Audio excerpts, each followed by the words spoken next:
let's go. Gretchen's hot takes. Yeah, that's yes.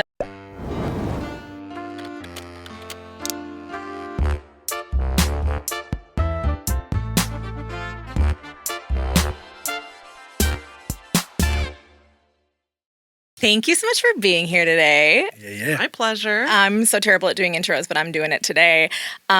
Gretchen Culver, thanks for joining us. She is the creative mind behind Rocket Science Events, named one of the 30 under 40 to watch by Special Events Magazine, one of the BizBash most influential event pros, and recognized as a top planner by Brides and Martha Stewart's Wedding magazine, and owner and experienced creator at Rocket Science Events. Oh, that's me. Damn. Yeah. It's a long list. So. I shortened the bio, but I was like, these are the highlights. I'll leave those in there. It's good highlights. Thanks. Yeah. Uh-huh. Thank you for being here. Of course. I was trying to remember beforehand. I was like, when did we first meet? And it was way back in the day with IWA, I think. Which is what? I know. Independent Wedding Association. Oh. It was a deep cut. Yeah. Deep. Is that cut. gone now? Yes. Yeah. Okay. Yeah. It was briefly really great though. It was. But it was like too hard for like the small. I mean, there's Explain like it. one person running it. Yes. Becca Dilly. Do you know? Oh her? yeah. Mm-hmm. She started it, and it was basically like independent wedding vendors in Minnesota. But you have to be invited or like asked. You have to be invited. Yep. So you couldn't just join. Mm-hmm. You had to be like vetted or asked or whatever. And it so there was like a level of quality that was required or assumed. Yes. Uh-huh. And it wasn't a huge group, but it was a really impactful group. Yes. I don't remember how long it lasted. So it was 4 like kind of years? networking. Yeah. Kind of educational. It was a little bit ILEA-ish, but not as big. Right. And it was definitely before groups like that were commonplace. And it was definitely time, for sure.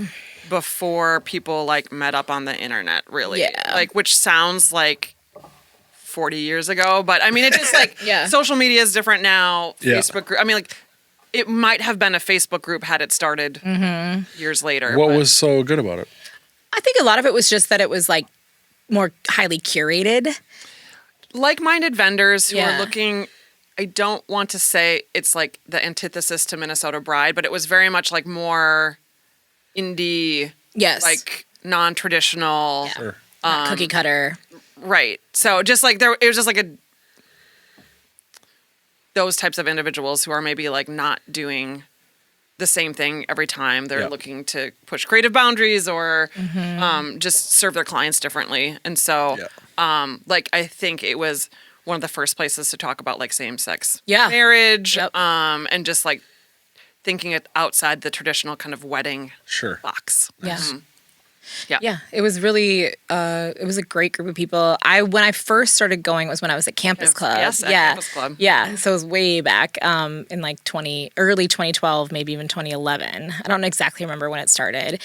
And I didn't know anybody at that time. Like, I was so like cloistered at the U, and we got some vendors in, but not like at the same level and the same kind of like relationships and stuff. And like, I feel like when I started at ARIA, a lot of people thought I was like brand new to the industry. And I was like, I've been doing this for like 8 years, You just didn't know me, right? I didn't. But I started meeting people at IWA. And I remember it was you and Chow Girls and... Studio Laguna? Yeah, I think they were in there. Traveling Photo Booth. Yep. Becca Dilly, obviously. Bash Collective. There was just like a handful of like really great vendors and cool people and like fun networking and like I didn't do shit. They published a magazine. Yep. Like a couple issues of it with like really beautiful styled shoots and like articles and stuff. And what happened to it? It was like just kind of fizzled. It's hard to sustain something like that. Yeah. It's not hard to be profitable. It's hard to incentivize your time, monetize your time. Yep. And like, I think in the beginning, for sure, Becca was doing a lot of it, like kind of single-handedly. Sure, yeah. And like, but not really. Did we pay dues? I don't know. If we did, it wasn't a lot. It was like maybe like $100 or $200. It wasn't a lot. No, she was doing it for the love of the game. And like after a while, I think she just was like, that'll burn you out. Yeah, it really will. Yeah, if it's not profitable or it just becomes too much work. Yeah. And it didn't have any kind of like, not proper, but it didn't have a larger framework like ILEA or WIPA, stuff like that. So there's no like support. It was just like we're just making it up as we go kind of thing. So but it was really great. It was a great little brief like blip in there, and it was an opportunity to meet cool people like you. So I'm really grateful for it. Yeah, and thank you for reminding me. I actually think if you look real deep into my bio, it might say like featured in Heart Magazine, which was the name Hearten. of. I was trying to remember what it was. Yeah. Mm-hmm. I might have a copy of it still. I guarantee I have a copy of it Yeah. because I have every magazine I've ever been in, multiple copies. If you find it, you should take a picture and send it because we'll put it. We'll Yeah, feature a we'll little- throw it in there. Yeah. Okay, I'm sure I have it. Yeah. Yeah, yeah. I love it. I wonder if that styled shoot was for that. Maybe no. No, I don't know. Yeah, doesn't matter. We've done a lot of styled shoots over the years and different stuff like that. So Yes, indeed. where did you kind of like? How did you get started in the event industry? Where'd you get? How did I get started in the event industry? So I am now at the age where it's like I can say 20 plus years in the industry, and it's like Same. It's harsh sometimes. Yeah. it is. It is harsh. So this is 2004, coming out of college. No idea what I have an art history degree. Oh yeah. Yep. I fancied moving to LA to become an actress. I did not end up moving. And I was looking for a job, a real job, not like I was a nightclub hostess at the time. Were you a bottle girl? Yeah, at Escape Ultra Lounge. Oh my God, that's a throwback. Wow. Yeah. Yikes. So anyway, opened that place. Yeah. And I was looking through the newspaper with one of my good friends, Laura, who owns Adler Financial. Yeah. So she's a bookkeeper for creatives. But we were both looking for jobs at the time. And she saw this one in the newspaper. This is like, again, newspaper, like as you see in the old movies where you like circle things with a pen. And it was a entry-level position at Wildside Caterers, which runs the Excel Energy Center. It was called 317 on Rice Park at the time. And River Center, so they do all the catering there. So they were looking for someone to handle their weddings at 317 on Rice Park. It's called like Washington something now. It's like right where James J. Hill, now Avalon, is. It's that other corner and then the theater. Yep. Yeah. Anyway, so applied for that job because Laura said, well, you've helped me plan a birthday party. And I did that, like I did it for like my stepdad. And like I loved making things and like, I was like into immersive experiences like before that was Before you knew what to call it. Yes, exactly. Yeah. And so like I came into my interview and it said entry level, right? So I made like a portfolio with printed out photos and like ignorance is bliss, especially when you're younger, because like that's like mortifying. Like I can't imagine doing that now. But so I didn't get the job, and then the girl who got the job quit one day in. Yeah. And so then they called me. So then The runner up. That's awesome. Yeah. And so then basically this was right before the NHL All-Star game was here. Okay. So no pressure. And this is when the Ice Palace was here. Oh, so it was like the Ice Palace was across from the X. Now, this is how old I am, is that the buildings have now been renamed a couple of times. Yeah. Okay, anyway, we're not going to dwell on that. So, Escapes had like 17 different names between now and then. Now it's like the Mayo Clinic. Oh, yeah, that's true. Jesus. Okay, so got this job. It was right before the NHL All-Star game. So I was like thrown into I did 28 events in 26 days. And it was like working at the Ice Palace, doing backstage for the Bare Naked Ladies, then running over to 317 on Rice Park, like taking off my snow pants and my jacket and like and the elevator on the way down. And then like doing like a VIP party with like Wayne Gretzky. So I was like so thrown into it and I loved it. Yeah. Like I just loved live events. I mean, it's the problem solving, it's the creativity. Yep. It was just like I could use every part of my brain and it was just like so cool. So I was hooked. Like I never grew up wanting to be a wedding planner or even understanding that like that was a thing. That this could be a job, right? Right. And even though I was like the catering sales manager, so much of that job, like an event planner job, falls on that role if there's especially nobody else. Yeah. Like there is no planner, which definitely was not common back in the day. No. So got that job, fell in love with it. Then from there I moved to a hotel. Then I moved to a different company.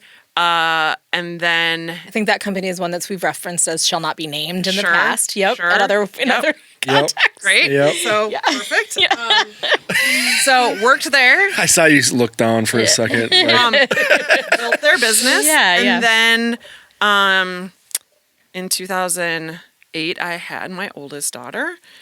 And really just, well, then there was the whole, housing bubble burst and the economy collapsed. So that thing. So I really just found that I had grown a lot as a person in my 20s and I was like missing something. And part of what I did for this other company was I built their event planning division. So I was their like main event planner as well as like building a team and also like the infrastructure and the price and whatever. So I had started doing events for them and really loved it. Again, like it's different when you are the person in charge versus like just the catering piece or whatever. So it was like an extension of like what I had been doing my entire career. And I just was like, you know what? I think I want to do my own business. Like I just, I need a different track. And I've been like entrepreneurial my whole life. Like, and as a young person, like I had a lemonade stand when I was 7 and I had a sign professionally made. I walked to a sign shop with like my jar of money and was like, tracks. Yeah. This is what I'm looking for. Here's the $4 I have. Yeah. The first sign shop turned me away. The second sign shop made me a fantastic sign for my lemonade stand. So, like all along, like that was like where I was destined to be as a small business owner. But yeah, so in 2010, I launched Rocket Science. And I've been doing this for 16 years. That's awesome. Oh, and when you're in events too, you're surrounded by other entrepreneurs. So you get to see it really firsthand. Yes. Kind of from the start. Yeah. Yes. I think people like really underestimate how much of the wedding, I fucking hate this term, the wedding industrial complex is literally made up of just like thousands of small business owners. It's like there's no such thing as the wedding industrial complex. Like, no, I could go on. I won't even get down that road. Get hot on it. Let's go. This is right in the beginning. We can ease into that one. But it's just like all small business owners, and it's people who are like. I think there's more like an understanding now more so than when we were young of how you do it and like what you need to do it. But like. There was no framework back then. You were just like, I guess like here, this is the things that a wedding planner does. I mean, is there framework now? I think it's a little more. Maybe a little more, you go to college and get a degree in hospitality I suppose now, and event management, and there's a lot of education out there, like good quality education. I mean, I don't know about have you like, you know what I mean? Yeah, like right. you just learn a lot of stuff. I do think now, especially because I get a lot of emails from like kids in college being like, can I do an internship with That's you what I was or gonna whatever? ask you. Yeah. I get a lot of informational interviews. Yep. Yeah. I would like to use you for my like thesis. We're talking about like I've planned so there is definitely, it is becoming more of a legit career. More professionalized. Yeah, more professionalized. And I mean, now there's like CMPs or like all the different like St. Paul College has got a program. Cool. Yeah. So there's like, I think there is like, that is, people know that it's a job that you can have, but it's still a very young industry. It is. I think that I don't remember the exact stat on it, and we don't need to fact check it, but like it was something like, I remember I took a class in 2007 at DCTC, Rosalie Lee, who... Yep. Do you know Rosalie? Yeah. Okay, funny. How do you know her from like back then? She's retired now, isn't she? In like Arizona or something? Yeah, I don't remember. How do I know her? From the event industry, I would assume. From the industry? Yeah. Okay. So I took it. Again, I'm old. I've been doing this for a while. Yeah. And she taught a class there, or taught like a program there, and I got a certificate in meeting and event management. And she said in the class one time that like an event management or like event planner, I think specifically, wasn't recognized as like a field. Like you couldn't pick it as like how you go, what is it, NCAS or whatever? Oh yes, your those tax codes. Number. Yeah. There was no code for that there still until like the 90s or something. Or like maybe it wasn't that code, but it wasn't recognized as like a field until like the 90s basically.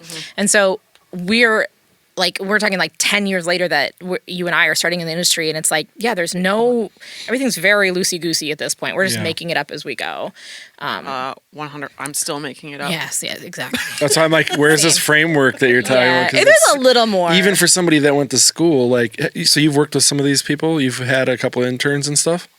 I have had interns, but I have not had anyone that has gotten a degree. Okay. Because I'm wondering, like, how they perform when they're out in the field, actually. Yeah. Because, you know what I mean? Good question. Because, like, sometimes you go to school for something and it, like, ruins you. Yeah. Yes.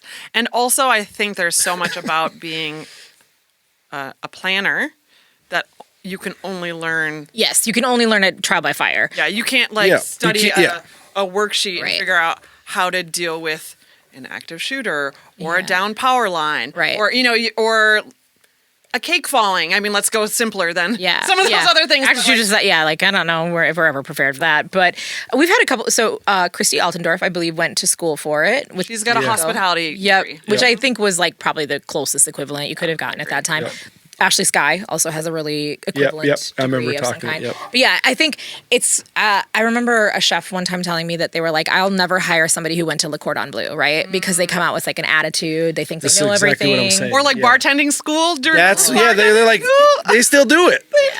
It's still a thing, and like some people are like, I won't hire anyone from that. Like you just got to fucking learn it. Yeah. No, I don't know. I was sort of, when I was reading through like your bio stuff earlier, I was like, I think we had the same start. In December of 2004, I answered an ad in the newspaper for my first like real professional job. Bring it up, But even more uncanny than that, I was not the first choice. They hired someone else, and she quit like 3 weeks later. The same person. Yeah, right. It's the same person. Honestly, can you imagine? When was it in 2004? Do you remember? Well, I started there. Like the All-Star game was in January. I think I started there in November. 2004? Mm-hmm. I mean, this was What if that was a tactic? Like, say somebody else was hired, and then they call you the next day, and then you're just like... to lowball you? Well, the guy who called me sounded pretty desperate. Well, yeah, if the NHL is coming, like, that would be terrifying. Just that. Mine was not. She was literally like, oh, wow. Yeah.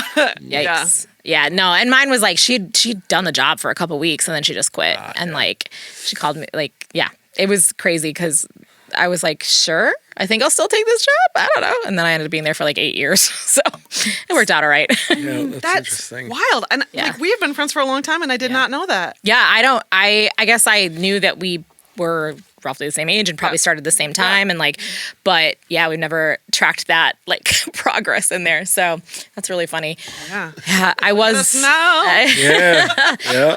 And if you were in November, then I got hired in December of 2004. So I still may have been the last person to ever answer an ad for a job because I was like, I feel so old when I tell like kids that were born in 2000 that story and they're like, no, it seems like an impossible thing to like find a job for in events in the newspaper. Yeah, it just seems like it would never happen.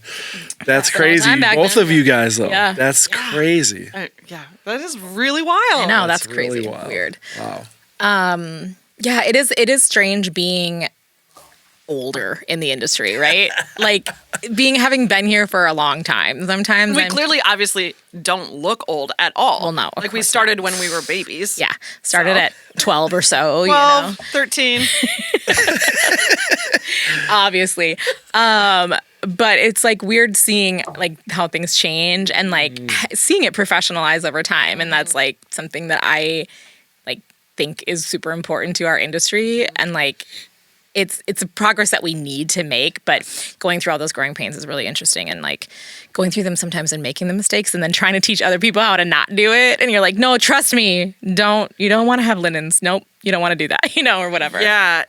Yes. I love being a small business owner in an industry that is fairly young because it feels like you can be more impactful in a way. It's like if I was in private equity or I don't real estate, like what it's hard to bring something like new to the table or really like because I do think that like in our industry, like I've seen like the generations of people and now I'm one of the older, like you can see the industry evolving directly because of one person or one company, or, you know, and it's pretty wild to think about like how that little, like that one little seed, like little ripple effect that has. Like, yeah, exactly. That's a better metaphor or analogy or whatever Yeah. it is. But Dropping a rock in a pond and some butterfly waves effect. and ripples. I don't know. Yeah. Perfect. That's what I'm here for.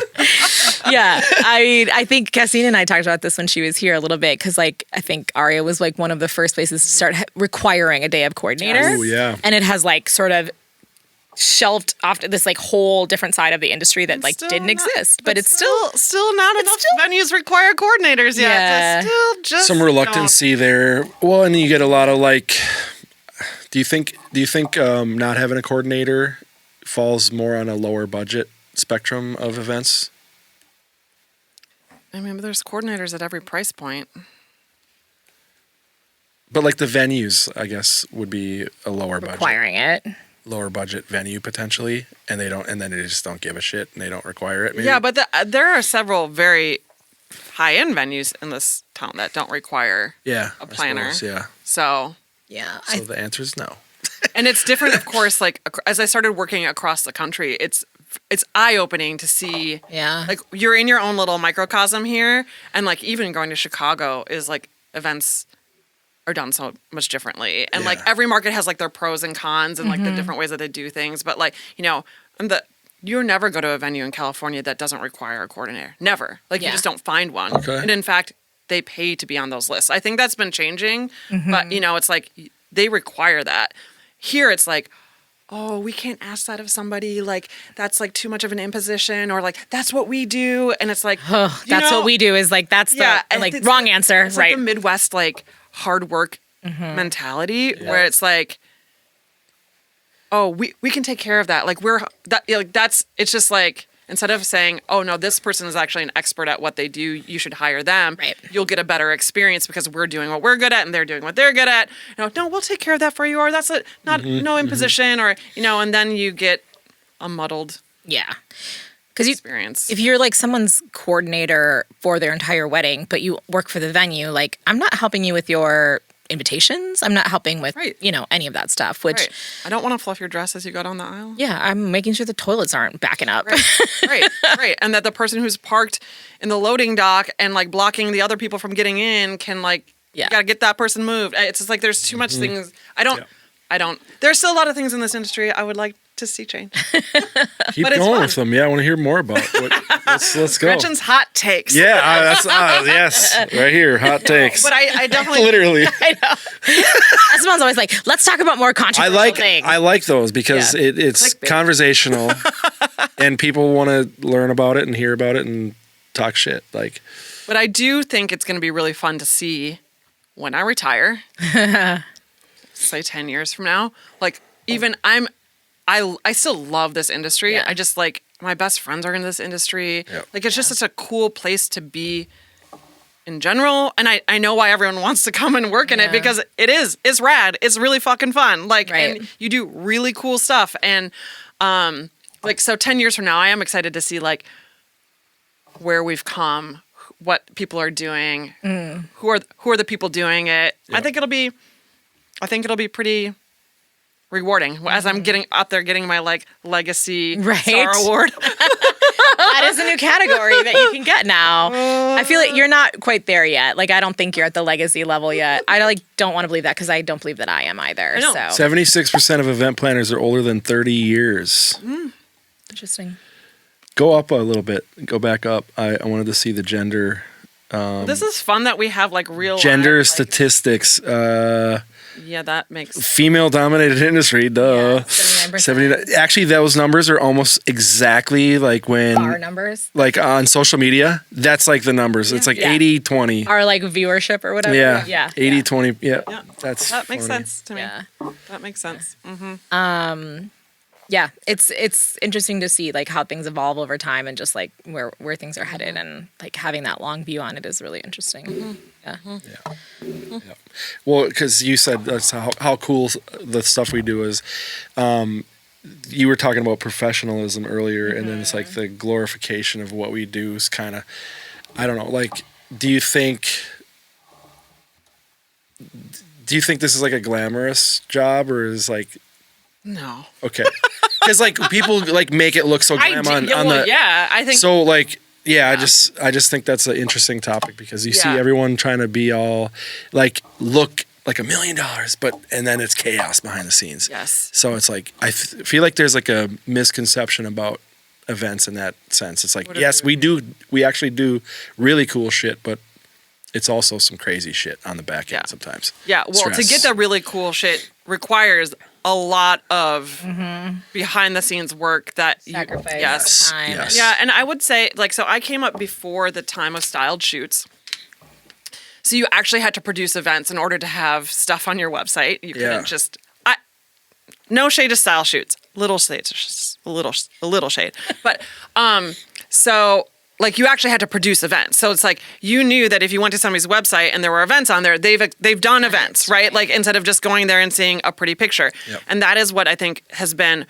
There are many pros to social media, but one of the cons is also like you only see the pretty picture. It's half of it's fake. Half of it's fake. Yep. Some of it's now AI. You know, the planner like posing beautifully next to lighting the table with a smile. I mean, I've taken those pictures, but it's like, okay, I like just changed in the bathroom. Like I barely got some new lipstick on. I've been sweating all day. Wipe the sweat off your forehead. Yeah, I take mean, a picture. and like that one wedding I did at Machine Shop where I did the seating thing. Yeah. I was gonna take my fanny pack off to do it because I thought it was gonna be look a better look. There was sweat underneath my fanny pack. You couldn't take it off? So I had to put the fanny pack back on. Yeah. I mean, it's just like there. I mean, it's cleaning wax out of candle holders at Aria At 3 a.m., in right. the winter. You know, it's like it's moving trucks full of stuff. I mean, it's so much non-sexy stuff that like you have to be willing to put in that work to be in this industry. Otherwise, you're not going to last long because you can't just show up and like take a pretty picture and have your event go well. Yeah. Or even just do things that are pretty but like aren't great experiences. Like Right. I think there are some people who that's what they do. They're like, oh, I made it look pretty, but Right. then it's like there's garbage food. It went and, like you know, shit. Yeah. Just was like timeline was nothing. terrible. Yep.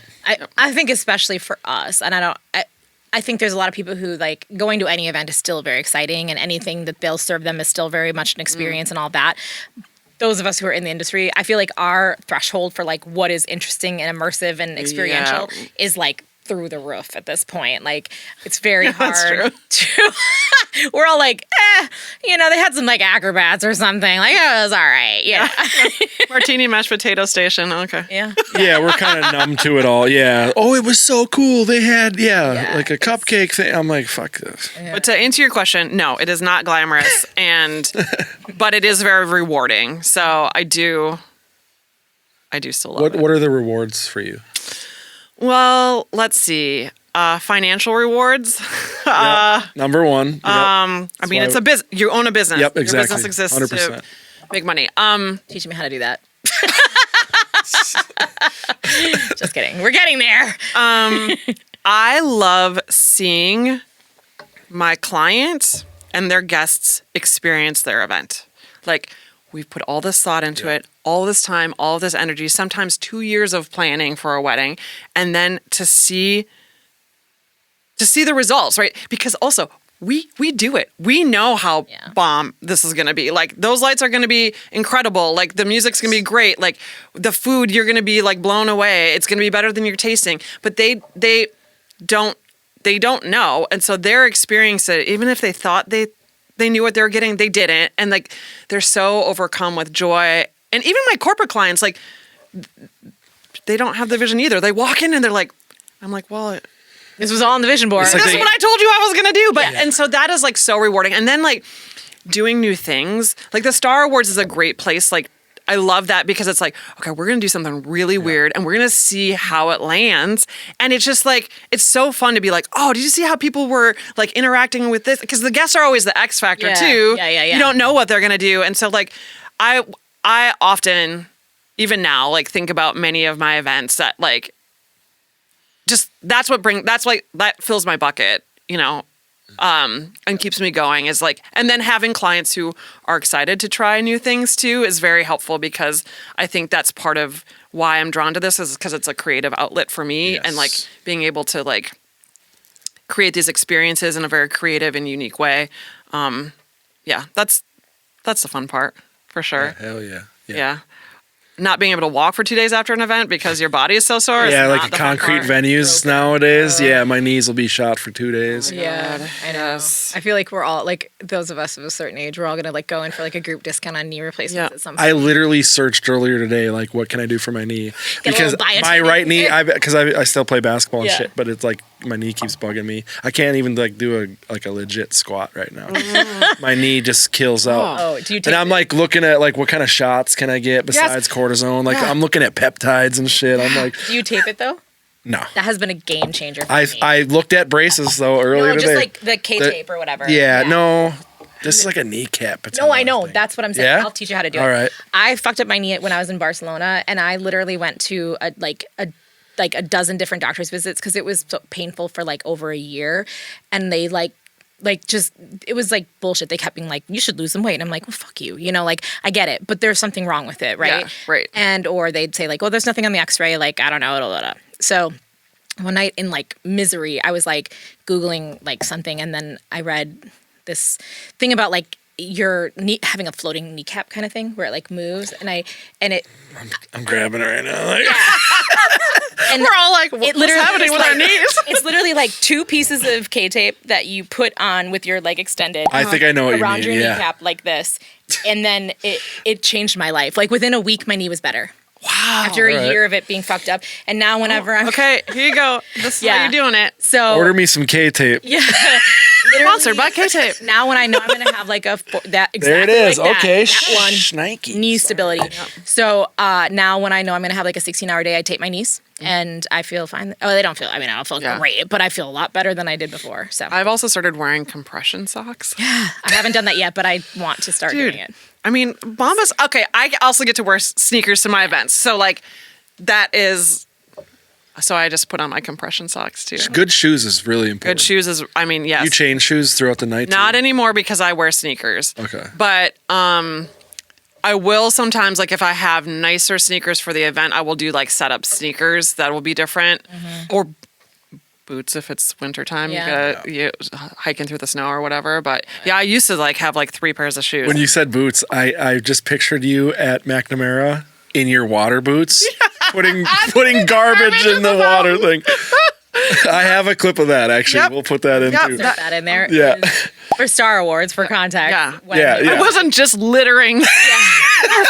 I should have prefaced. Yeah. It was like, although that's cool. Like people are like, that girl litters. Yeah. Wow. Rude. Hot take. It was for the love of the game. Litters it was back. for an event. But I just pictured that clip because I put it in a video that I'm editing right now. It's great. Oh, yes. Yeah. Yes. That's still one of my favorite events. And that, like, nobody here knows what we're talking about, but like those are the types of events, the collaboration, the innovation, like it's just like... We'll show some clips. Yeah, I mean, those are the things that... And that was like the 20th anniversary one. There was like so many like special things with that one. The band. The jerseys. I got to the like hall of... I like started bawling. Like it's hanging in my closet. Oh, is it? Yeah, it hangs. It's like hanging on the wall. Like I see it every day. Oh my God, that's amazing. Yeah. Yeah, that was good. It's the only jersey I've ever had. Are you participating this year?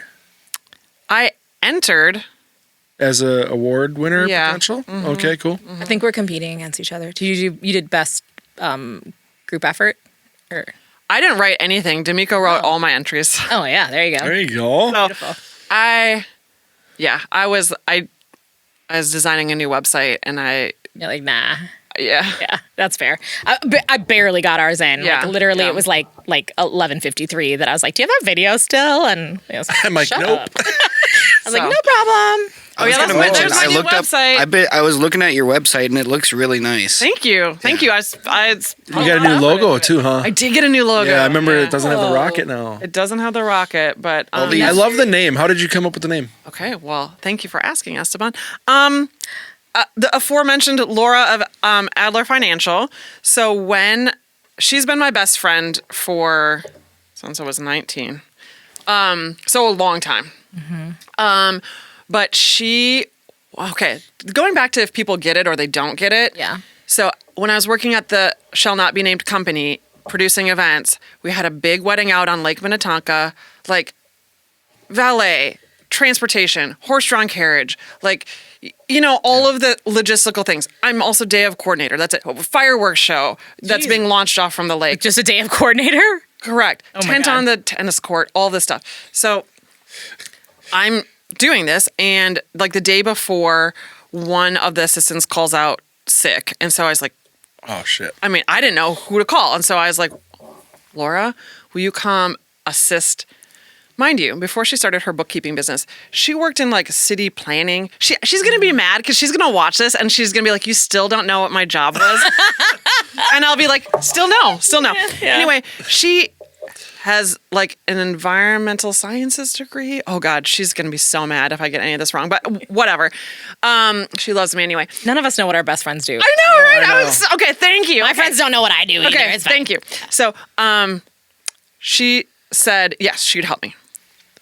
And so this is, again, outdoor, tented wedding. Like, this is where ignorance is bliss. Like, this is not, if someone told me I was going to do this now, I'd be like, go fuck yourself. Right. Or This here's my giant fucking yes. bill. Yeah. I mean, no, I wouldn't even do it. Like, I would not even do it. Bless you, day of coordinators who will do this. You'll learn. You think, but some people, I think it's a kink. Yeah, that's true. Okay, That's so like I'd like to Glaze be right over humiliated, like on the regular. Yeah. So she comes to this. She shows up. I give her a list, right? I need you to go do these things. Great. She comes back. I don't know how long. Time is like, who knows what's happening on an event day. She comes back and she says, okay, I did all these things. Also, the cake fell down and... No big deal. Yeah. And so we've got a replacement cake coming. It will look like the same on the outside, but the flavor on the inside is going to be different. Okay. And I just like looked at her and she's like, what? And I said, well, you just did not only a task list that most people wouldn't be able to do, but you solved an insane problem. Like Right. cakes just don't fall down. Right. Like this is like the And you don't just get one like that. Yeah, Well, I and mean, you that's do- amazing. And you know zero people. Right, yeah. You just pulled that one out of your ass. Yeah. Okay. So, I mean, it was a D'Amico event. And so D'Amico always has extra cakes if they did the cake. they did. They always do They because did. we Really? Yes. lose one. Yeah. Yep. Well, Or it's for a different event and It's they can, for like, the make it, tomorrow's like, event. tomorrow. Yeah. It's if it was it a Friday or Saturday. No, it's probably they Saturday. usually have like one in the bank. Yeah. Crazy. Yes. It happened so many times where because I worked for D'Amico for like 8 years. Yeah. And we like the driver who would bring the gear They fuck up the cake. fucked up the cake and somehow we never were cakeless on an event. Yeah. Yeah. Crazy. never once. I mean, this was a freak accident. Like the table leg broke. Oh, So shit. it wasn't even like Somebody didn't lock the legs, probably. Ding, ding, ding. correct. That's my That's yeah. probably my guess. Okay. Yeah. So she comes over. She does it. So I'm looking at her like probably like, and she's like, "Well, it's not rocket science."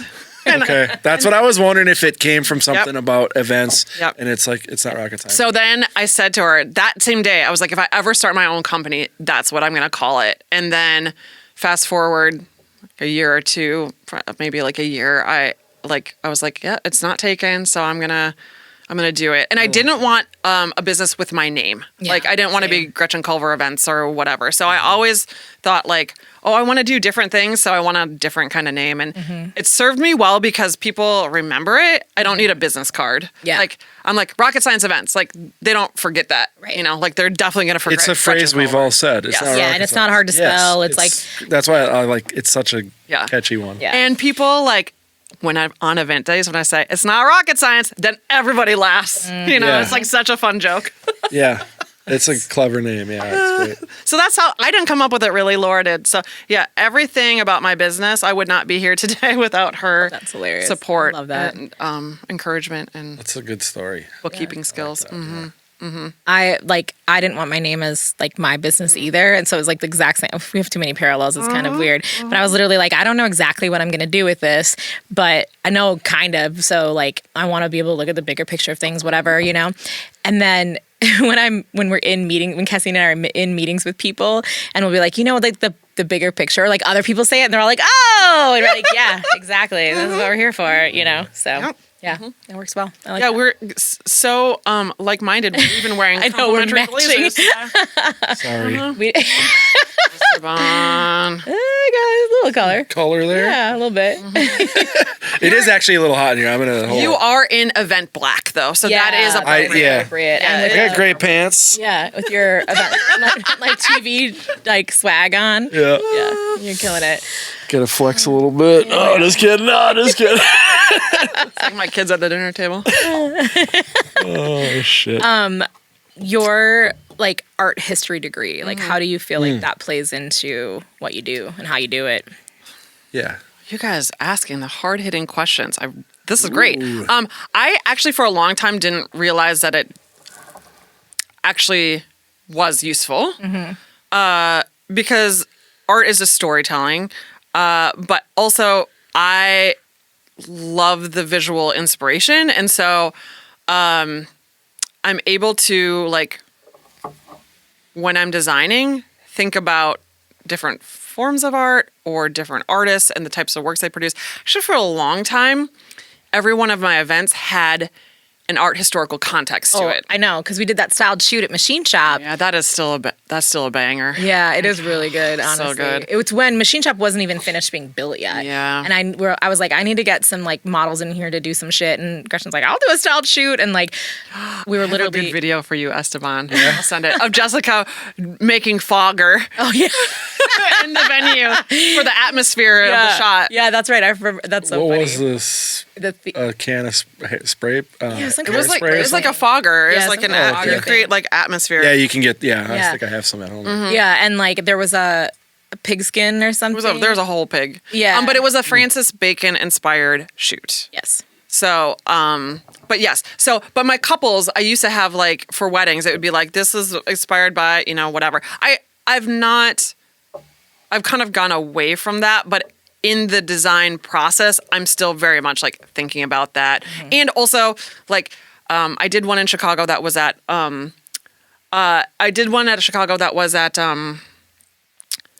the Chicago Athletic Association, which was built in the same year as the World's Fair, and it has a lot of history there. So like, I know a lot about like that time era. So like when we're talking about costuming for the entertainers, or like that's when the Ferris wheel was invented, and so like I can pull on a lot of that knowledge to create like a more like interesting event. It's got more depth to it. Yes, it's got more Yeah. depth to it. So, Yeah. and also like art history majors are pretty much unemployable. So, You're like, I had to do something. yeah. And then I was like, oh, Mom, here's what your money paid for.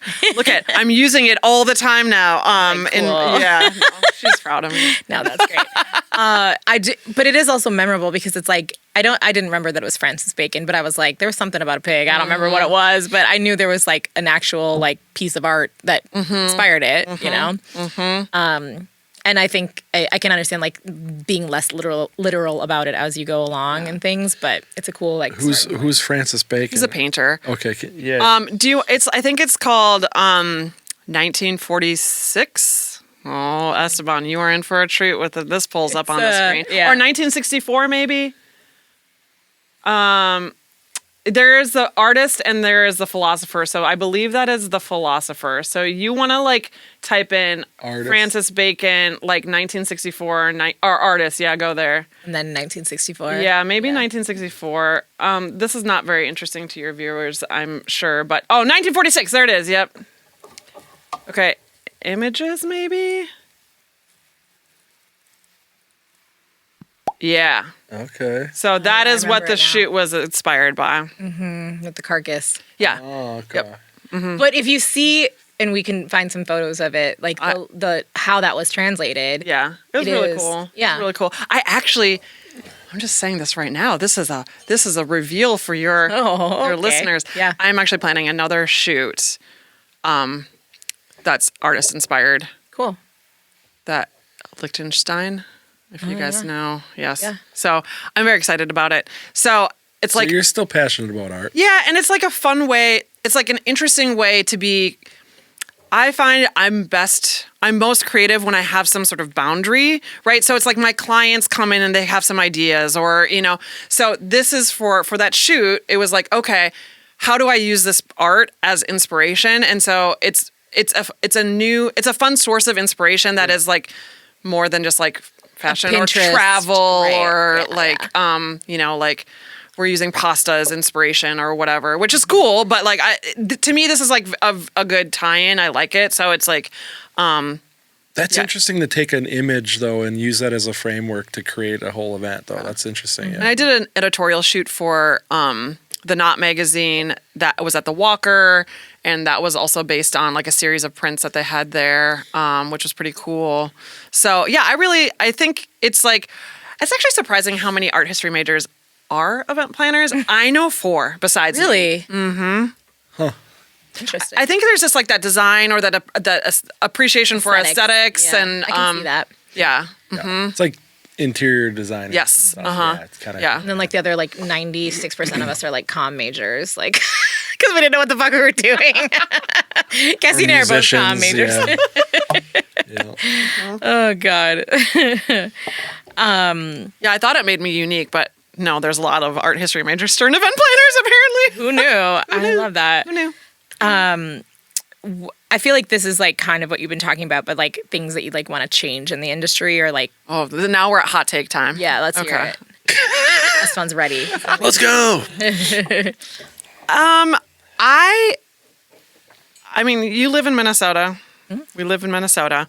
And although I hear this across the country, I started Rocket Science because I did want to be my own boss, but I also wanted to do things differently. Like I didn't want like cookie cutter, same old, going back to what we're talking about Independent Wedding Association. And I knew there were other people out there that also wanted that. That also just didn't want a boring ass wedding, right? And you just go to the same event over and over and over again. And it's not exciting or fun. Yep. People are going out of obligation. And before you had Pinterest or before you had Instagram, it was really hard to like know what was possible, right? Like if you've not seen it before, you don't know what's possible. Yep. Mm-hmm. So we were insulated from what you could see in LA or New York. And so you're not getting that inspiration.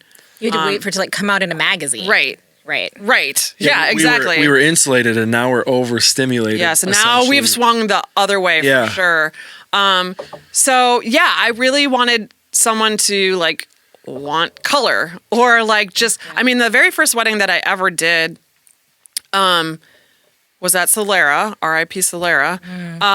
But it was like a Jewish couple that wanted a lot of Indian influence. So like the chuppah was made out of like saris. Oh. And like and there was like this cool like it was just like so different and like unique and like they had it at like a Spanish tapas restaurant. Yeah, I mean and it also was vegetarian. Yeah. Or it might have been vegan.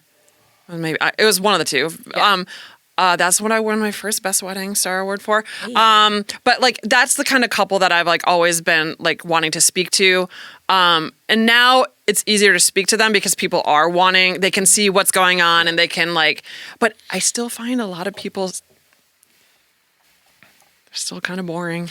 Well, I think a lot of people just they can't conceptualize it. Like, even though it's still out there, but they don't know how they could apply it to themselves or they like it for somebody else, but they wouldn't do it. Right. And they don't understand what they could tailor to themselves. Right. And, the unfortunate thing about weddings or the fortunate thing is like these couples are doing it once. Right. And so this is why I think it is an industry that a lot of inexperienced people can be successful is because they've never planned a wedding before.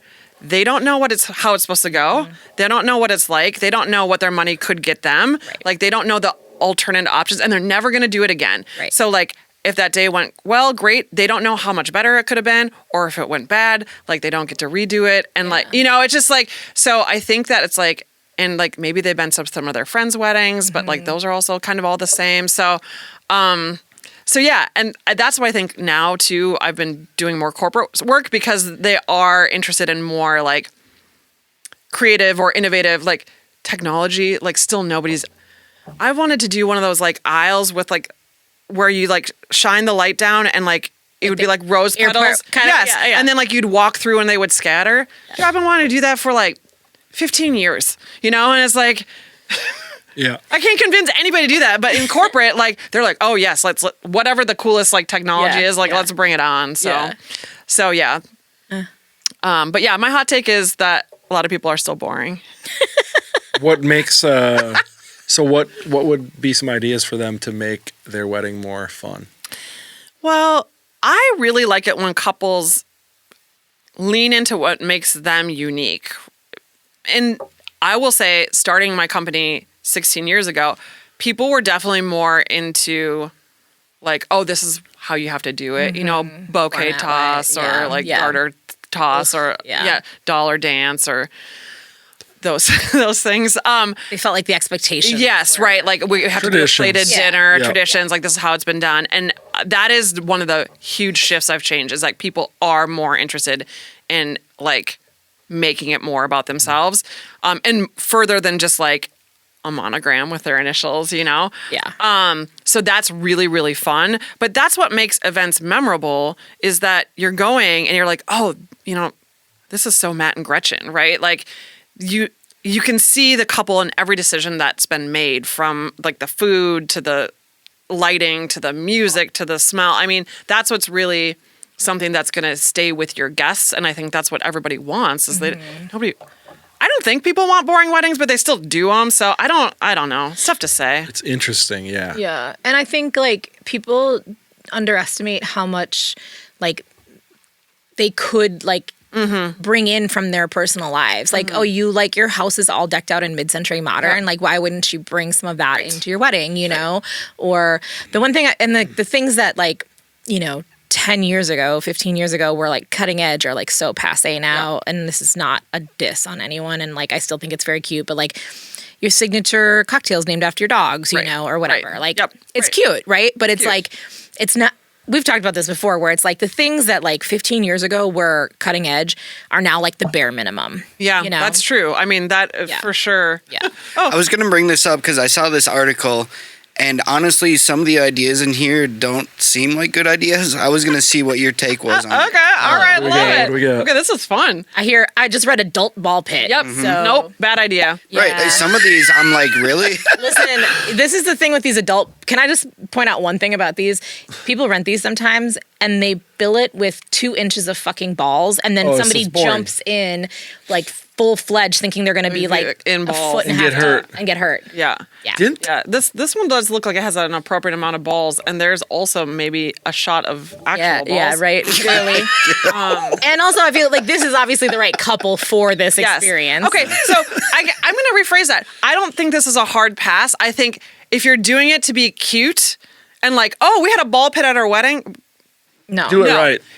You need to do every choice with intention, right? So like if you happen to be like a manager of like a kid's playground, or you know what I mean? Like, or like you grew up in the circus, or like you just like wacky shit. Like then yes, but or if you have 35 kids at your wedding, maybe. Right. Yes. Yeah. Actually, I did a bouncy house at a wedding. There were 70 kids at this wedding. Yeah. Holy. I mean, they had their own separate tent. The tablecloths were coloring, like they could just they was just paper so they could color. We had a bouncy house. I mean, so yes, like a bouncy house could be like Instagram worthy, but in here it was intentional. It was like, well, let's give the kids a play. Yeah. And I had a shot of the couple bouncing, and that was pretty cool. Right. But like that wasn't the reason why we had it. And there was an expectation for like all the adults to go in there. The adults did not. Right. You'd have to have like the very right audience. Next one, fire dancers. I'm all for fire I'm all dancers. for that too. Oh no. Fucking Brocco, no. I feel like somebody's gonna get hurt. Yeah, I mean, I am also about safety too. Yeah. Like, people don't feel like they're having fun if they don't feel like they're safe. I mean, if you're a country boy though, you might want a Bronco. But this is more of a birthday party thing to me. Yeah. I could see this or if you had, I would absolutely do this at a birthday party or a welcome reception. Yeah, that'd be fun. Yeah, if you're in a suit, you're not. You don't really like that guy's in a dress. kind you of can't really do side saddle on exactly. I mean, look, there's the bride. She's just just for a she's quick not photo, enjoying it. exactly. Yeah, she's Long games are so overdone.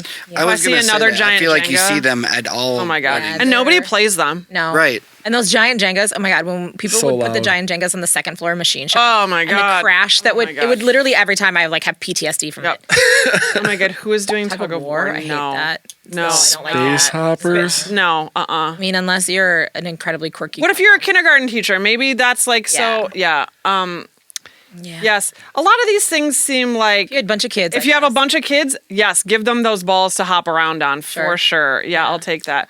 I have done Mariachi's these. a Yep. hit. Those Mariachi people and love that. walking bands. Yeah. Yep. I love a second line. I love a second line. Love a second line. What that is it's using entertainment in a unique and interesting way. It's not just like, oh, this is the dance had it, music. right. It's like, oh, it's like the mariachi band comes out from around the corner and like, ooh, it's lively and fun, or they come over to the table, you know? Yeah. So that's where I think you can get a lot of bang for your buck when you're talking about like cool music. Yeah, I'm all about entertainment mariachi. pieces, yeah. I mean, same with fire dancers, like you got to do the fire dancers at the right time. Yeah, you know, can't do it early in the evening. Evening. Too bright outside. Okay, this next one has a very millennial title. For the LOLs. And And, what is the point of I putting don't- this in the list? well, I mean, Well, it's- shucking oysters can be basically fun. Oyster. This is an oyster situation. I mean, I serve oysters all the time at my. I don't events, think but- that you would want D'Amico people- does a good Yes. shucking, like this guy. He's Yeah. got the setup. This is Yeah. kind of like the D'Amico setup, actually, a Yeah, little bit. I don't mind that. It's something about women shucking oysters. Like I wouldn't like guest shuck oysters. You can hurt yourself. No, doing no. that. Yeah, That's no, you terrible. have the Yeah, the person- wedding I did in Connecticut, like those oysters came right out of the ocean, and like they had a family tie to like an like. Wow. It made sense because Right. this was huge in their family, you know. So like we had an oyster too, but you shouldn't just have oysters just to have. But that's one of the unique things too for that couple. Yeah, where it's like exactly. it fit that. It Right, fit that, right. Yeah, I would not. Lulz. I don't know what that means. the but laughing out loud. It was a common phrase of just like for the laughs. Oh, for the lulls. that's a very expensive thing to do for the laughs. Oysters. Also, what's funny about oysters? I don't know. Yeah, no, like Watching people eat them. Maybe? I don't get Yeah, that I don't one. get either. But anyways, I don't eat them. It's like the one thing I don't. Yeah. Yeah, this is these. yeah, for a birthday hell is party that? maybe. I don't know. Yeah. it's different. I mean, and everyone's getting really themey with their weddings these days with like the attire, which looks cool in photos, but like I think puts extra stress on guests. Yes. In a way that is like not adding to the actual event. Right. Again, it's a photo thing Yeah. versus a like, oh, you know, like if you're doing a black and white wedding, you want everyone to dress in black and white, like that's kind of cool. Right. But like some of these things where you don't even know what the attire means. Yeah. Yeah. Like beachside chic, like what is that? And then it's like a whole shoes are you other wearing to that, layer of you know? things, right? That you have to worry about. yeah, you know, they've like made a Pinterest board and Yeah. like, you know, just Which- let people come as they are. And I also like I don't mind. I feel like these are good. We don't. Yeah. Like I feel like also this is one person's wedding. yeah. I feel like this is like some really. You know what I mean? Like this is like They're all. and yeah. also this photographer who's doing these weddings, like clearly she has a niche for her Totally. clientele. Yep. So, anyways, Interesting. Yep. but I do feel like I know a lot of industry events, and like we do it at some of our things too. We just did it for an event at Glass House, like where we ask them to wear specific attire. Which when we do it, it's specifically because we're taking marketing shots, Yes. and we want like things Yes. aesthetics to be Yeah, correct. you don't for want that. somebody in an Yeah. ugly sweater when everyone else is in cocktail attire and goes with the theme. Like Yeah, that makes sense. You're doing that for a specific person. Right, purpose. right. Yeah. So, but I do think that for weddings, like that could be a little overkill. I do know, like when I went to a very large conference of luxury things and like luxury wedding things, Yes. and there was like a different dress code for like every thing. Yeah. I mean, that's like standard now for industry conferences. Yeah, which I get it, and it's like kind of fun and cool, but also like if you're first starting out in the industry, I'm like, I don't have a like I don't know, Moroccan vibes chill outfit, like whatever that is, like it's I've been to this conference many times, and one of the nights I think was like Electric Jungle.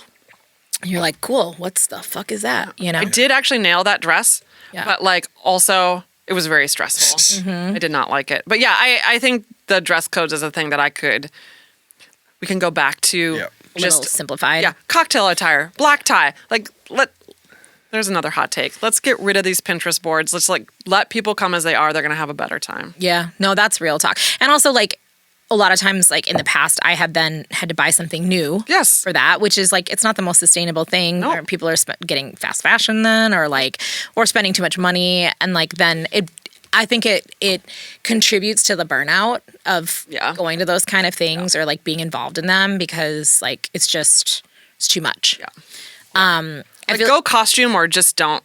Yeah. You know, like if you want to do a theme, do a theme. Like do a costume, like or do all black or all white or whatever it is. Yeah. Right. This kind of leads to one of the things that we were talking about a little bit earlier of like clients being overwhelmed. And like you said that we're in a trust recession, which I thought was a very interesting phrase. I feel like you should expound on that. Yeah, man. Like times are wild right now. Right? It's just like being a small business owner is hard, but it's real hard right now. I think it's just like, there's too much stuff on the internet. Like you see so much stuff on TikTok. Like you have, to your point, there's so much coming at you. Yeah. Inspiration is everywhere. Everyone's trying to do something better than somebody else, you know, like what celebrity is doing this? And then to what we're speaking about, like, is this person actually qualified? Right. You know, they may produce a really cool styled shoot, or they may have done like that celebrity's wedding, but do they do it for free? Like, do they have a sustainable business? Like, so I think like as what I'm seeing as clients is we're seeing for social clients, for wedding clients, like longer lead time for booking, like, and then they're doing their homework. They're on Reddit. They're on, you know, they're deep diving on your website. They're reading those FAQs. Like they aren't just going to be like, oh, yep, you look good. We're going to hire you. So I think it's like having to build trust with, which good. Yeah. You're spending a lot of money. You're spending a lot of money. You should feel very confident in your choice. And to your point about the wedding industrial complex, I think there's all this like false information, and it's partially put out by the industry publications. Yeah. So it's like when they say the average wedding cost is $35,000, I'm like, in what? Like maybe 20 years ago, you know, like in. I don't know, we're down to $35,000. I mean, are they including though like a quick elopement? Yeah, that's the thing. They're including like right. It's and also it's like, just such a skewed thing. You got to categorize it correctly first. And so then, the average. I mean, and that might 30 be to 36, and that might be the average cost for weddings, but it's not the cost of the weddings that I do. Yeah, and it's like the means versus the like average, correct, and stuff like that. And yeah, Reddit, man. Reddit is like I don't like it. I just like it reminds me of the not chat boards back in the day. Oh yeah, that's But yes, and so like people are really having a hard time figuring out who they can trust. I like this. Biggest lesson, average cost of wedding is not going to get you the average wedding you see on Instagram. Oh, that's for sure. Because people don't understand that that's not an average wedding. Like, correct. That's the thing. It's like, and this was a really big problem with Pinterest. Like, it's been a big problem with Pinterest. Yes. I think Instagram has only exacerbated it exacerbated it. Yes. That like, because you are seeing this spectacular wedding, like, that doesn't mean that you're able to afford that wedding, like pure and simple. I also feel like there's a lot of times like this, I don't know how to say this, sounding kind of rude, but like just because you want that kind of wedding doesn't mean you're entitled to that kind of wedding. That is also correct. I do. Like, I do feel that. And I think there's a really great Nancy Narking. I don't know if anyone's talked about it on this podcast, but so I know who, it's an anonymous account, but most people know who runs it. But you can submit events to it, leaving like event budgets.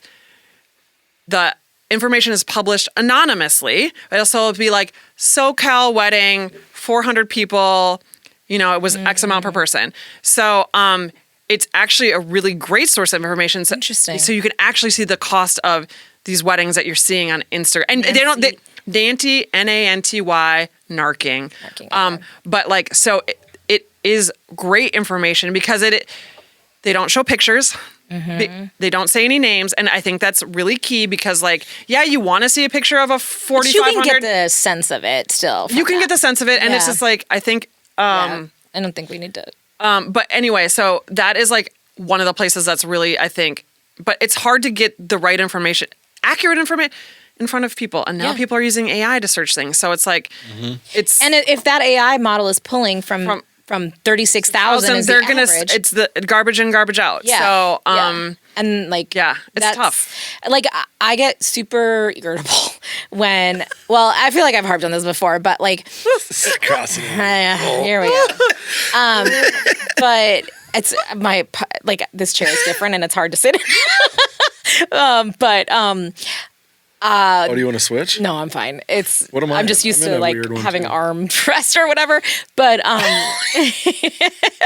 the whole thing, and I know I've said this before, but like the scheme that people try to promote, like every once in a while it comes back around on TikTok now, like where it's like, just don't tell them you're having a wedding and they'll give you a different price. It's like bullshit. Your price on Saturday is your price on Saturday. Like, and then the other thing where, also, we'll figure it out. I mean, you're not gonna. I've only been surprised once. Let me tell you that in 20 years, and I was surprised actually. And you know who you are. You know who you are. Yeah. But I wasn't happy about it either. And the other thing is I feel like I've run into this on Threads a lot, which is like people just like complaining about what expensive a wedding is, and like. It is. I get that, right? But then they're talking about like what they want, and it's like, okay, but you just can't have that. You can have the wedding for the price you want. You can have a wedding for the price you want. Right. You just may not have the wedding you want for the price you want. And it does not obligate me to lower my prices because you want it. Yes. That's the thing that like gets under my skin is like, so because you want to get married in a space that looks like this because you've seen it on Pinterest, I'm obligated to lower my prices to a point where I'm not making any money so that you can have that dream. Like, no, that's not how it works, you know? Like, you don't walk into Louis Vuitton and be like, I would like that person pay $15. Yes. No. No. That's not how it works. I would like that purse, great, but that does not obligate them. Right. They have zero obligation to do that. So I think it is, and I think that is part of the frustration and growing pains of a newer industry, right? There are less standards.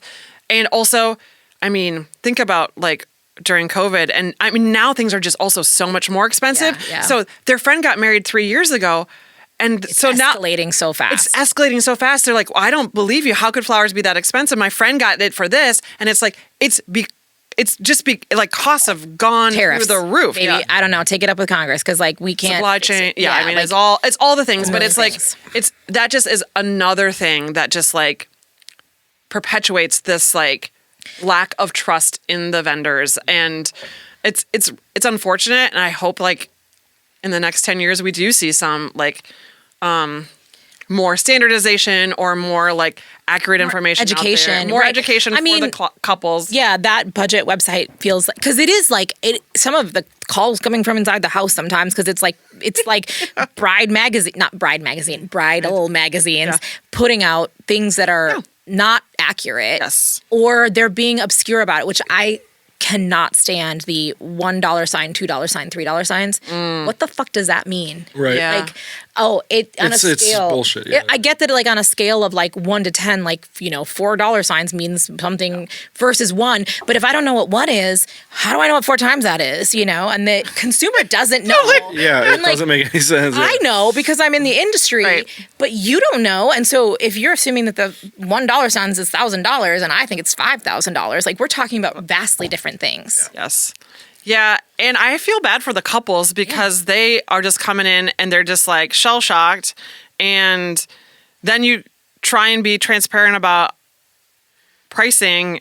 And then that is like almost worse. Like it like stuns people. Yeah. And I spend a lot of time before my clients book me talking through budget. And I've that has become more and more part of my process. And I don't know if it's because I work with bigger budgets now, but like people come into my website and like they don't have any idea of how much things cost. And how would they? Right. They've never done this before. Yep. So there is that like piece of education that is so important.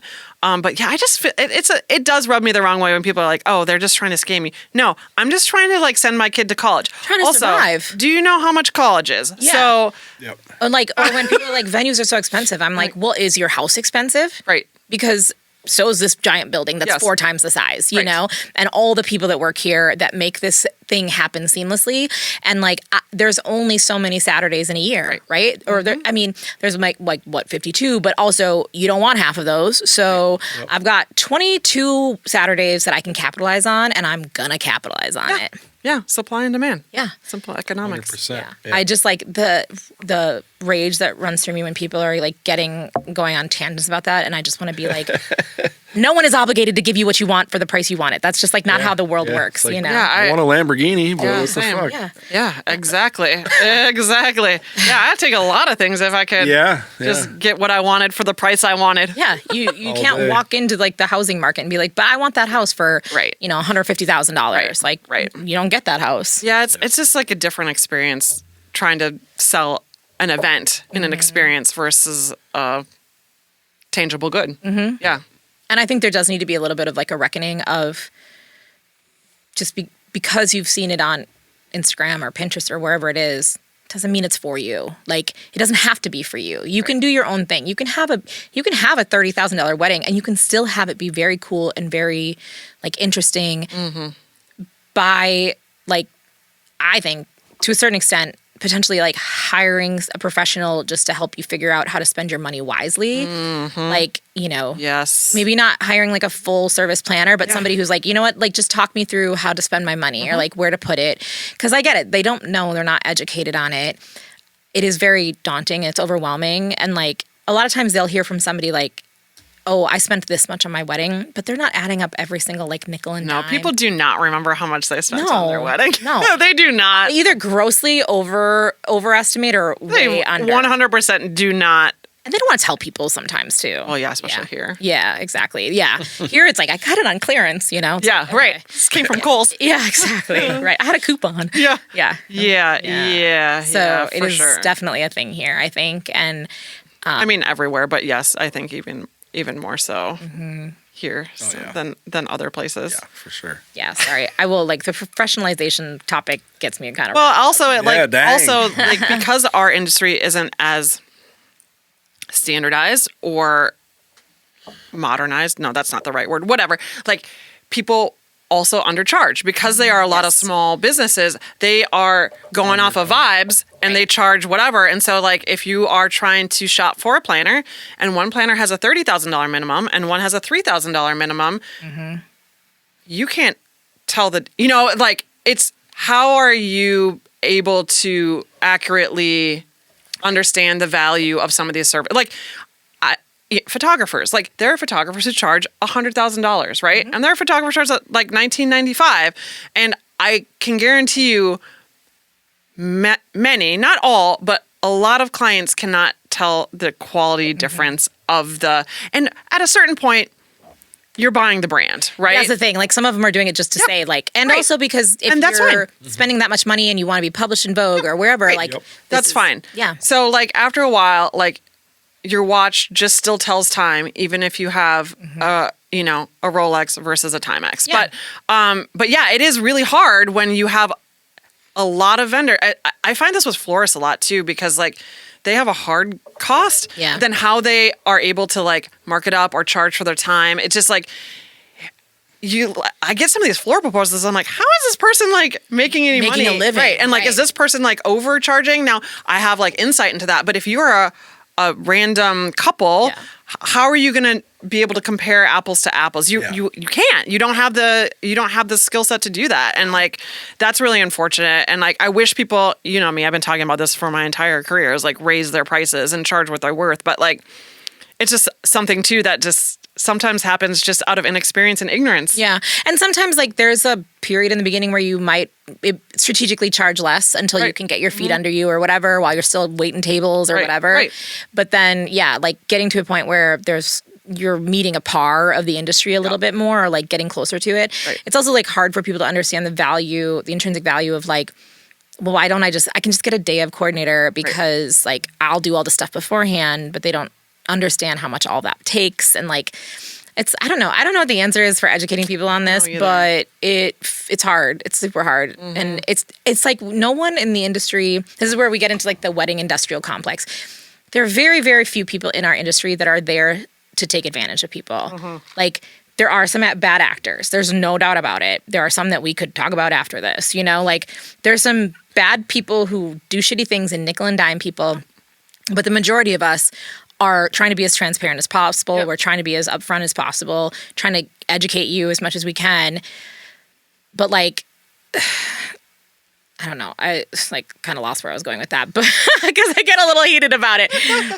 But you're saying the majority of us are good folk trying to make a living. Yes, exactly. And we're doing it in good faith. Yes. Like we're not trying to, like when you tell me your budget, I'm not trying to like spend all your money. I'm trying to tell you if your expectations are in alignment with what you can actually spend or what you want, you know? I think part of the issue though is it's kind of becomes subjective because it's kind of like art where you could make two different things and just sell it for completely different prices. So when you talk about like a photographer, like you can't maybe tell the quality, but they just value themselves differently. And so people value art so differently. So it's very much like that. And we are in a creative field where it's it's all very creative what we do. So it's like, fuck, how do you put a price tag on it? So it's... And what you're getting sometimes when you get that like seasoned, you know, $10,000, $20,000 like photographer versus like a $19.99 one is like somebody who has experienced enough that they know all the backups that they need to bring. Yep. And they have like, if they get sick, they have somebody who will step in, you know, and like have all their systems in place and they make this easy. And like, those are all the things that you can't see by looking at somebody's portfolio. Correct. You know, and you're just getting like a different level of experience that will lead you to have a better experience, but you can't see that necessarily when you're just looking at pictures on a page. Yeah. Yeah. It is art though, because it, like if you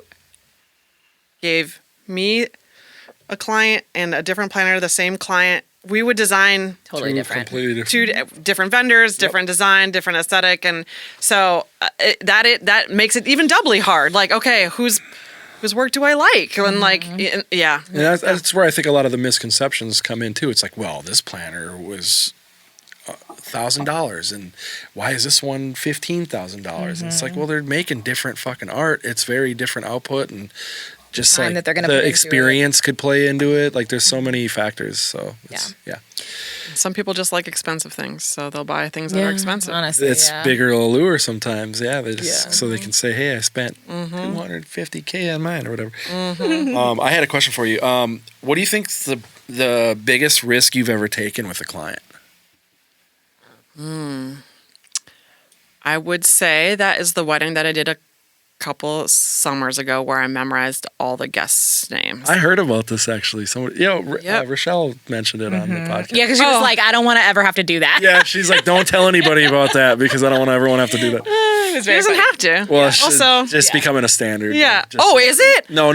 Oh, shit. I was afraid of that happening. Yeah, and I don't think it ever will because that's crazy. Like, no, it's crazy. And I've forgotten most of everyone's names, but so I'm so grateful for my clients who will let me take risks. And so like they didn't come to me with that idea. I proposed it. So I feel like it was the right client. Okay. So that book, Unreasonable Hospitality, talks about how like if you go to the restaurant they talk about in the book is 11 Madison Park. They know your name when you walk in. They've memorized a lot of these facts about you.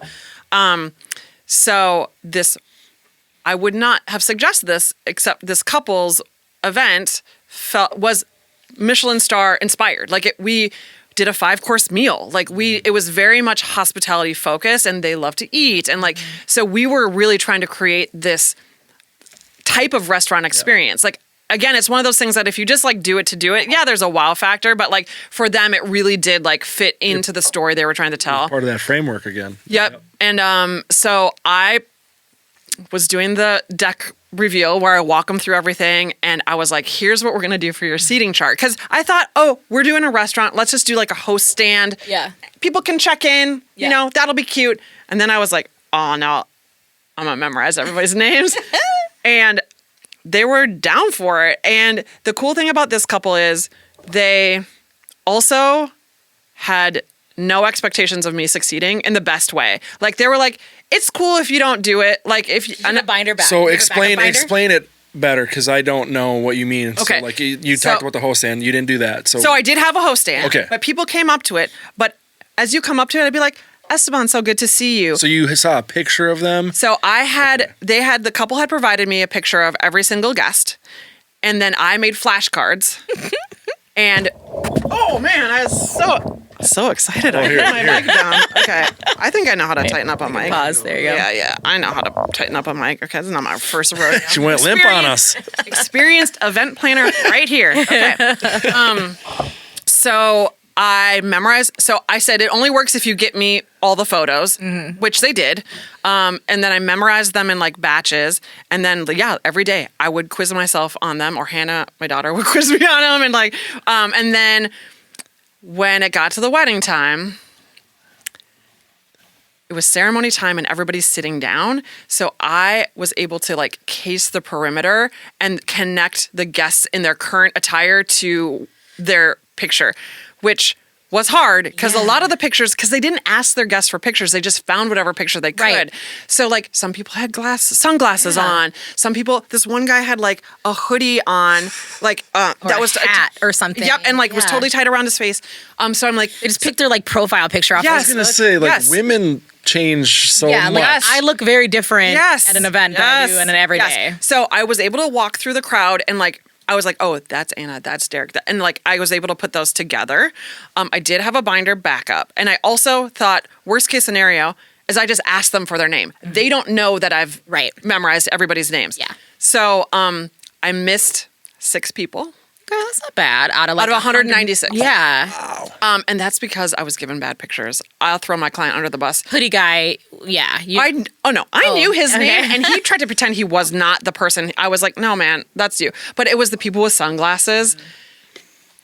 Your eyes are such a big part. And then like there was one couple that their picture, they were 40s and they are grandparents now, in their 60s. And so I did not. You're like, no, there's no way. And I couldn't have done this either with like one of my Indian weddings, because like the names, the phonetic pronunciations, that's I mean, there was a lot of Chads, Elizabeths, like it made it very easy. You're like, if I get stuck, I'll just be like Jennifer. I mean, I could have, but so that helped that I was not like memory.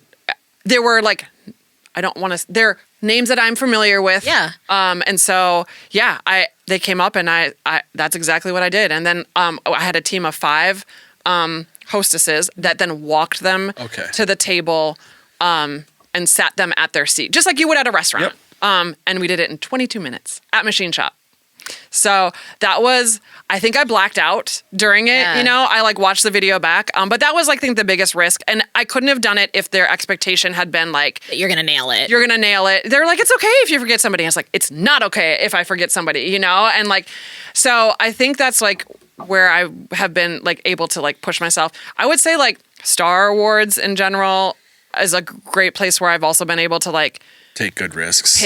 Good risks. Also because of the partners that are involved, right? Like it's like everybody's excited to take a risk. And so that is also one of my biggest fails, though, with the blacklight paint that didn't. I mean, but nobody knew it was going to happen. I know, nobody knew. When was this? And it was the one that Machine Shop. I was the director that year, and she was the design and decor, and it was all black and white, and then we had gone through and painted like designs on all these like ceiling streamers and the stage front and the centerpieces. So it was like a lot of work. It was a lot of actual physical work painting all this blacklight paint on.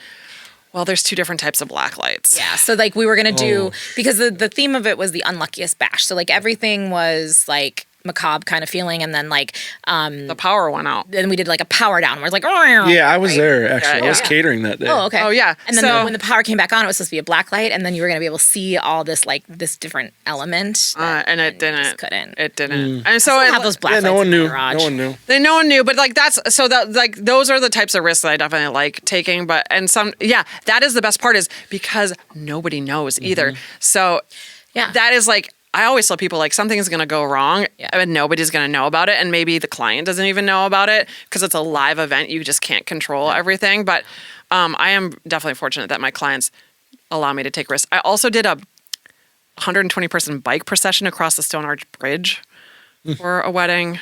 The ceremony was on one side, the reception was on the other. Pedicabs or bicycles? Like people on bikes? People on bikes. Oof. The couple was in a pedicab. Okay. There were shuttles for people who didn't. You had to RSVP. Are you bringing your own bike? Do you want to borrow a bike? Are you going to take They the were shuttle? like bikers, clearly. Yeah, they were bikers. Yeah. So they have like a biker friends. I also had to ride a bike. I was the head of that bike parade. I'm not a biker. Yeah. I don't know if I've ridden a bike since their wedding. Yeah, I have a bike I think has been in my shed for the last 10 years. For sure, Yeah. for sure. So like those are the things that like get me excited. It's like, okay, this is a risk, but like I feel like one of my skills is just being able to like identify all of the things that could go wrong and like clearly communicate to my client, like, you know, and have clients who are in it. People have asked me to do that name thing, like to hire me for that. Like on social, on like Instagram, I'm like, like you couldn't pay me enough. It's a lot. Yeah. Yeah, you almost need to find somebody who's got like didactic memory or whatever it is kind of thing. Cause that's. Well, but like what I said earlier is like this client, it fit the theme of the event and they also had zero expectation of me. If somebody's paying me to memorize it, just for that, so no way. it changes the whole dynamic. And again, it's like not, how is it authentic to your event, right? Like, Yeah, and you're just doing it as a like a gimmick, right? Right. Yes, exactly. You're doing it for a gimmick. You're not doing it for intentionally. Experience, Yeah. Yeah, I can't even remember like all my fucking neighbors' names. Jesus, I could never. I'm terrible at names. I'd be done. At 4 of them, I'd be like, nah, I'm in done. a clutch time like that too, where it's like, okay, now it's go time. That would be tough. I'd black out. So tough. But Well, and then we flipped the room beforehand. Right. So it was bringing, I mean, you know, it's like not a casual room flip with me. No. So like, you know, you go in from the room flip, then it's like, yeah. yeah, it's a lot. It was, a lot. yeah. Jeez, yeah. On my deathbed, I'll be thinking about that one. And that I didn't win for it. You didn't? Oh, that's funny. It's all right. Yeah. You talked about immersive events in the thing you filled out. Yes. Talk more about like, because I think you said like immersive is in, events are out, or kind of. Yeah. That's my hot take. Yeah, let's talk about that. Okay. I think it really comes down to a lot of the things that we've been talking about already, right? People are just having an event and like checking a box, right? They're having a wedding, they're doing the wedding thing, or they're doing a bridal shower, or they're doing a corporate meeting, or, you know, whatever.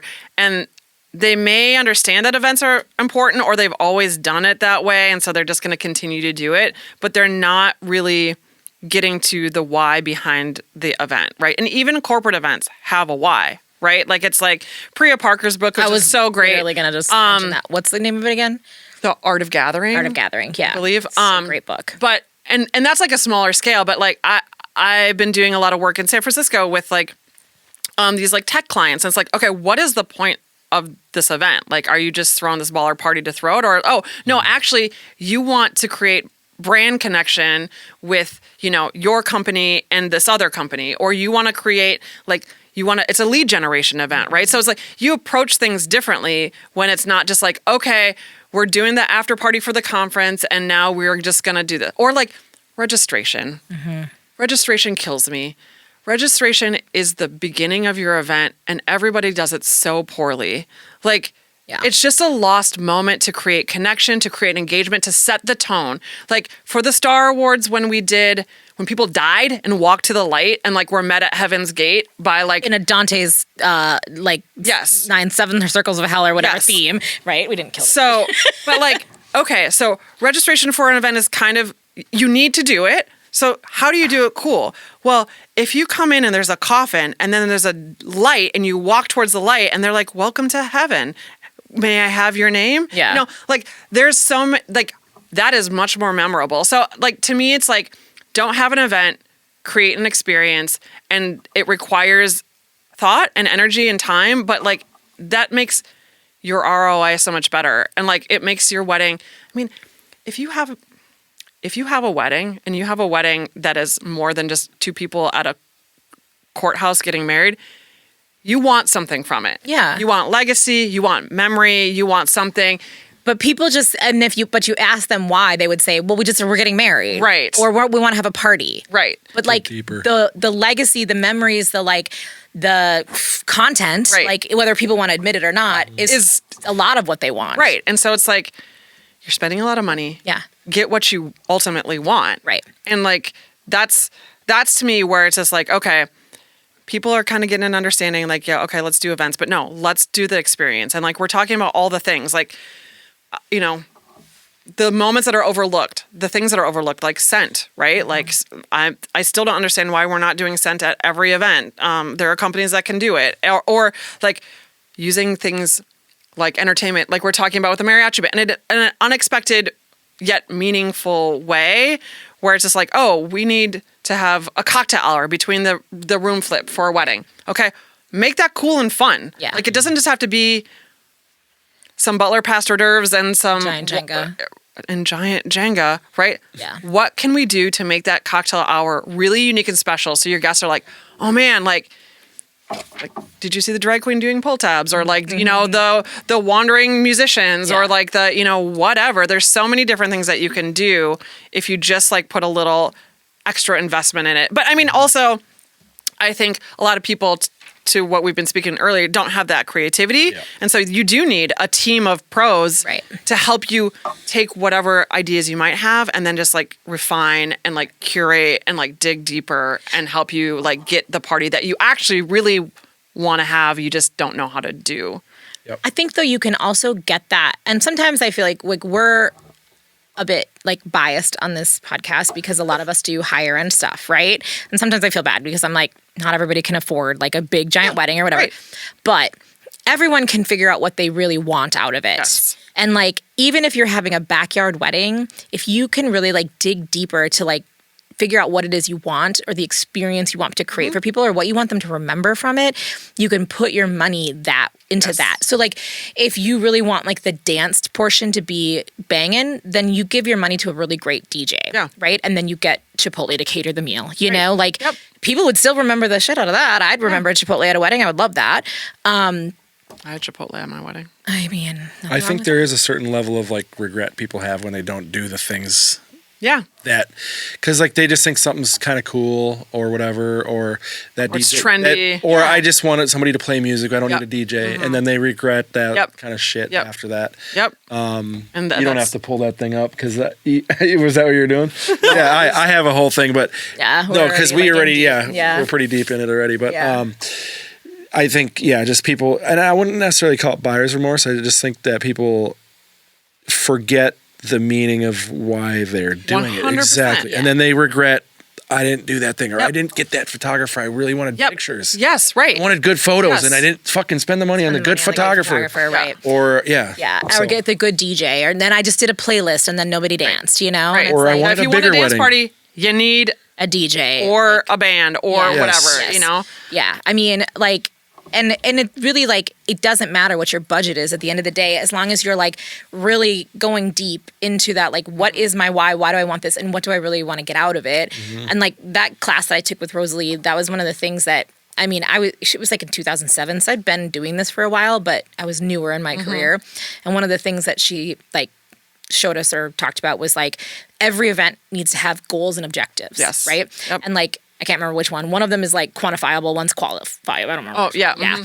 And I still don't remember, and I always just like make it up when I'm doing it. But hey, you're halfway there. Yeah. And the thing is if you know what your goal is at the end or what your objectives are, then everyone can decide on that together and you can like work towards that together. But I have a friend who, like, when they were getting married, you could tell, like, when the recap of it afterwards, that, like, what they thought they were getting out of the wedding and what their significant other thought they were getting out of the wedding were so different. And I think they were both unsatisfied at the end of the day, because one of them really, that sucks. I know, one of them really wanted, like, the tradition side of things. They really wanted to do all the things. And the other one was like, why would we spend all that money? Because we're doing this, like, they're moving afterwards or whatever. And it's like, well, why didn't you needed to have a conversation beforehand about what your goals were and like come together on that. And it's kind of like, if you can do that, and then you can dig a little deeper on your why or what you need to get out of it, you can really, like, you can do it on any budget. Yes. You know? I think people equate some of those things, like, oh, to your point, it needs to be a higher end budget or whatever. But, like, I think the most memorable things don't always cost money. It's just thoughtfulness. Yeah. You know? And I mean, thank God people stopped doing, like, Jordan Allman party favors or you know, whatever. But it's like, that's not thoughtful. It was just checking a box that we have to have a party favor. Or a favor in general. So we're just going to do this. And, like, so yeah, I mean, I just like that bike ride didn't cost. I mean, we had to rent some bikes, but like most people bought their own bikes. Like that was not an expensive proposition. Right. It was just thoughtful and memorable, right? And like I just feel like there's so many opportunities if you really get to the root of what you want to get that for yourself, and then also extend that to your guests and corporate events, social events, any type of event. And that's the thing is like, I just feel bad sometimes when I'm just like, oh God, like I know that could have been better. Yeah. Like I know you could have gotten like more out of it, or you know, could have spent your money the right way. Yeah. If you had hired like a pro instead of trying to DIY that, or like, you know, like some of those or just things. Really like decided what you wanted to spend your money. Yes, right. Like, you don't have to have flowers at your wedding. Like don't spend your money on if it's not a priority. Just put some candles out and then spend the money on a great, you know, whatever food or whatever it is you want. Like when I got married, which I'm divorced now, but like I think I spent less than $30,000 on it, but I had 250 people there, but we didn't do a sit down meal. We did like all appetizers, and I told people in the invitation that it was like a later night like ceremony. And so like eat beforehand, all that kind of stuff. Cause we didn't have it like the money for it. Yeah. And, but I wanted a really great band. So we got a like 12-piece brass band. It was super fun. And then I had an Elvis impersonator. Amazing. And sing like a couple songs. And it was like, it killed it. People still talk about it. Oh, for sure. Yeah. My cousin literally texted me this morning because I got married like late January. She's like, oh my God, a bunch of pictures from your wedding just showed up in my memories today. Oh, fun. And I was like, oh, that's so funny. Like, that was a great wedding. Terrible marriage, but great wedding. Great wedding. Yeah. So. At least the event was dope. Yeah, the event was great. It was great. That's awesome. So yeah, I think that's what I hope to see moving forward too, is just like, well, I hope to see a lot of things. Apparently I'm really hopeful for the future, but like, yeah, people really thinking, okay, what's important to me? What do I want out of this event if I'm going to have this event? Because you don't have to have a wedding. You can have a mini wedding. You can have a mini wedding. You can get legally married at a courthouse. Like, so yeah, what do I want? How do I get it? And then you aren't going to be dissatisfied afterwards because it's going to hopefully exceeded your expectations. But yeah, and I think that just like thinking about it from not just what does it look like on Instagram or like what's my like. It becomes a competition. Yeah. And I think that's where people kind of go astray a little bit. Well, it's like you saw your friend do this glamorous thing, but it wasn't really your thing, but you want to try to one up that or whatever. Well, and okay, so that's what this is like. I get harped on. The wedding industrial complex is you. Like it is your friends, it is your perception of like what is out there and your desire to like do that as well. Like that is what is driving people 90% of the time. It's like your friends, your family, your traditions, the expectations that you feel are placed on you. And then you are then, because you can't like accept the internalization, you're projecting that onto all these vendors that are just trying to make a fucking living, you know? And like they're here to offer you a service. You don't have to buy it. And you also cannot get mad if you can't afford it. Like, so. Yeah. Nice. Oh, I love that. Well, let's. I think we're there at a time. I mean, getting sleepy over there? No, I'm not getting sleepy. I'm fired up. We got you a Coke, so you're ready we to could. go. Yeah, keep talking a couple more minutes. I mean, what other hot takes should we talk about? You have any other ones that we didn't talk about yet? I don't think so. I think we'll have you back another time. You can come up with another list and like we'll do a take two and we'll do like a drunk history style where you just get me liquored up beforehand. Yeah, that'd be fun. Yeah. Or we'll have you and Amy on together. Yeah, we could guest you. Which Amy? Amy Red. Oh, okay. Oh, I was gonna say you can throw Zara off in the mix too. Yeah. I do want to get her on too. Yeah. I'm seeing her for lunch tomorrow. I'll let her know. Yes. I'll let her know. I've actually seen her before. Sometimes.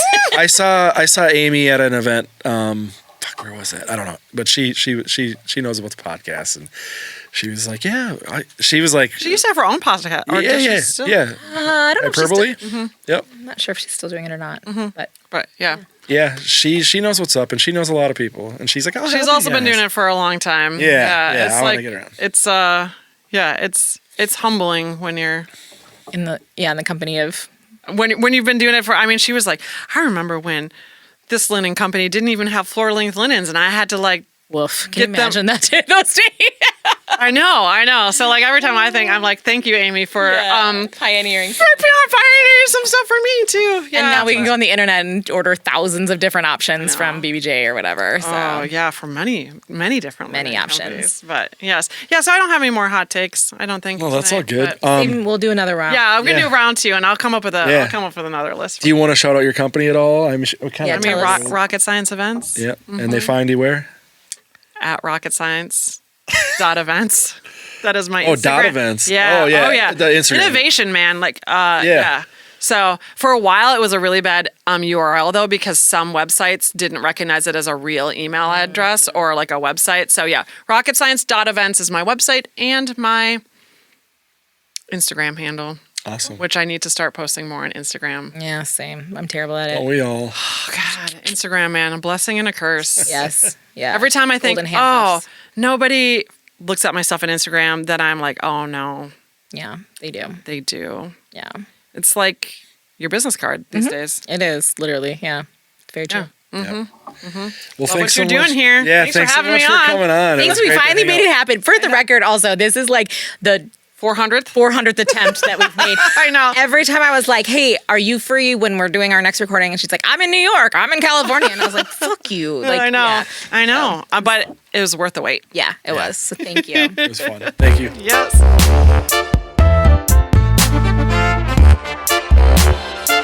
Thank you for watching the podcast. Hit the like and follow button to stay updated on our latest episode. If you have ideas of topics or guests you'd like us to interview, drop us a comment and we'll see you next time.